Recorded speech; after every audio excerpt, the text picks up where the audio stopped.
Hi guys, welcome back to my YouTube channel. If this is your first time here, my name is Ayo. I create content for international students basically about US college admissions processes. So if you know that is for you, welcome to the family. Make sure to subscribe and share with your friends that are interested.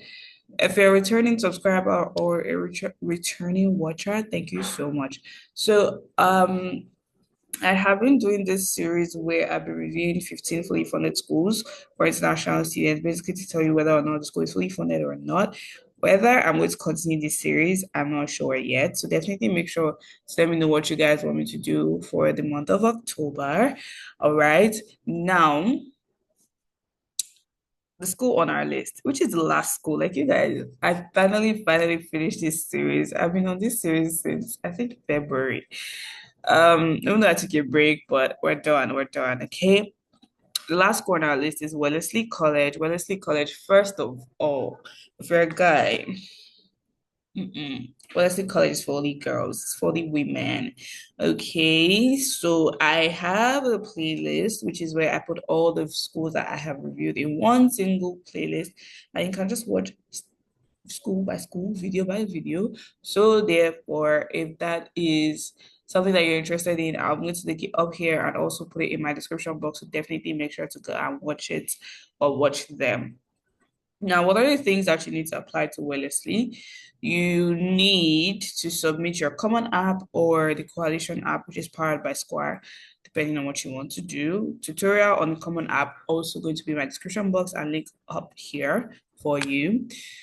So Wellesley is fully funded, okay? All right. Praise Jesus. But yeah, there's a but. There's resources for a limited number of need-based financial award, meaning that Wellesley is not need blind, you guys.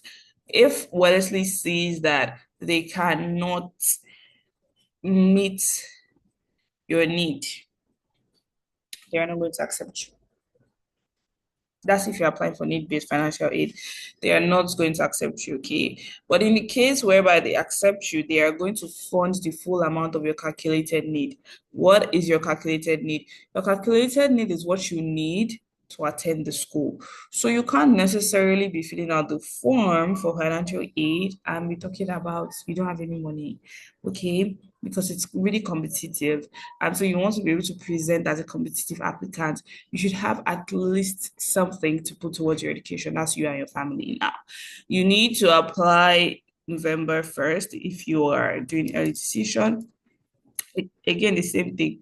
Apply at the time that you're applying for admission. Don't wait till you have been accepted. If you don't get financial assistance at the time of admission, which is when you're accepted, you cannot apply for aid again. International citizens are awarded for financial aid. You don't need to reapply for the in future years. What you get at the beginning of the year, you're going to finish up with it. Okay. Please maintain it. Okay. Now, the first thing we're going to look at is all of these things that they are asking you to do. You need to submit the application, which is Common App Quest Bridge Coalition. It is free of charge. Please, okay? You need to use your legal name. I'm begging you. That happened to me. So what happened was that when they asked for preferred name, I thought they were talking about my nickname. Yeah. So my name is Ayobami, as we all know. I put my preferred name as Ayo.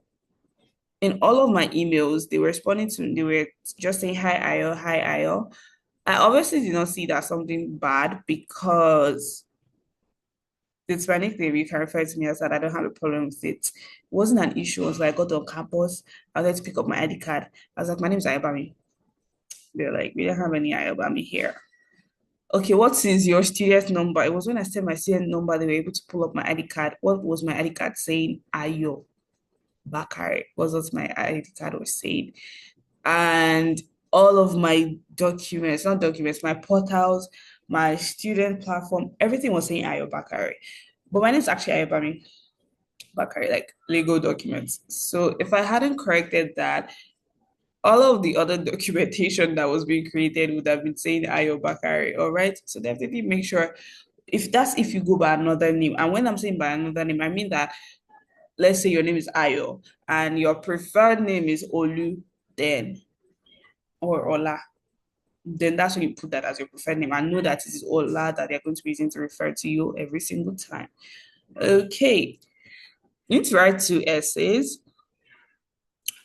and then the Wellesley specific essay, which is a common app essay and all of that. Here's what they are going to ask you to do. Tell us an experience working with and alongside people of different backgrounds and perspectives from your own. How is this important to you, and what lessons from this will you bring to Wellesley? So this is the point where I tell you to actually join the community, because we actually share different tips to help you with your college application. Another thing that we do in the community is that we basically just help your morale. Okay, we tell you mistakes, we give you tips, we give you schools list. So many interesting things. Join the community. The link is in my description box. Something else I'm going to tell you to join is the waitlist. The waitlist is going to be in my description box. The waitlist for what? I'm sure you have seen my previous video where I talked about SLP. So ECG Zone School is no longer ECG Zone School. It is now SLP. It is now Scholars Launchpad. It is an initiative by the SkillBridge Inc., the company itself, whereby we do the same thing we do in ECG Zone School. The name is just changed, right? Now, the waitlist for 2026 is currently open. Now, if you're getting on that wait list, what that means is that you want to do your application to resume 2027. Remember, we apply a year before. So for those of you that are doing your applications this year to any school, it means you're resuming fall 2026. Now, if you're going to come in for SLP training or for SLP, which is a training, it is free of charge. It is for 16 weeks, and it's for graduate and undergraduate. Graduate starts in June. The program starts in June. And for undergraduate, the program starts in August. What that means is that for certain graduate students, they want to resume in 2026. Yes, you come in June, you can still resume in 2026. And what that means for, no, you can't resume in 2026, sorry, 2027. So all of you that are going to come for SLP 2026, you're resuming in 2027, so keep that in mind. Transcript and school report, obviously you need to submit that.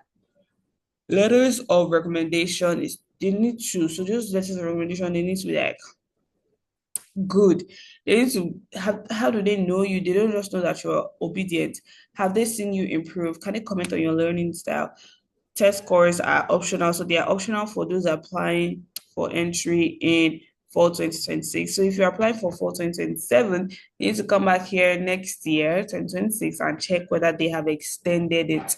All right. It is very, very, very important that you do that. Now, they are fully funded, like I already said, so they are committed to meeting the 100% calculated in the all admitted students. Here's what they need. They need your CSS profile. And, when you submit your CSS profile, you also need to complete a financial aid intent form, which is in your applicant portal. So don't forget that it's important you fill that form.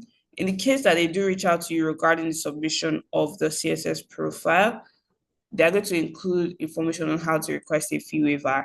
Now, I'm not going to say that I should relax and just wait for that information to request a fee waiver, because by the time that information comes, it could be based on eligibility and you might not be eligible. So it's very important that you also begin to save up the money for it. It should be $25 or $16, depending on when and how the school is.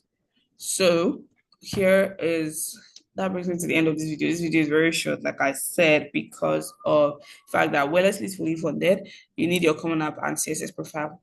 If you want to know how to fill out the CSS profile, how to fill out the Common App, I'm also going to put those videos in the description box so that you can go and watch it.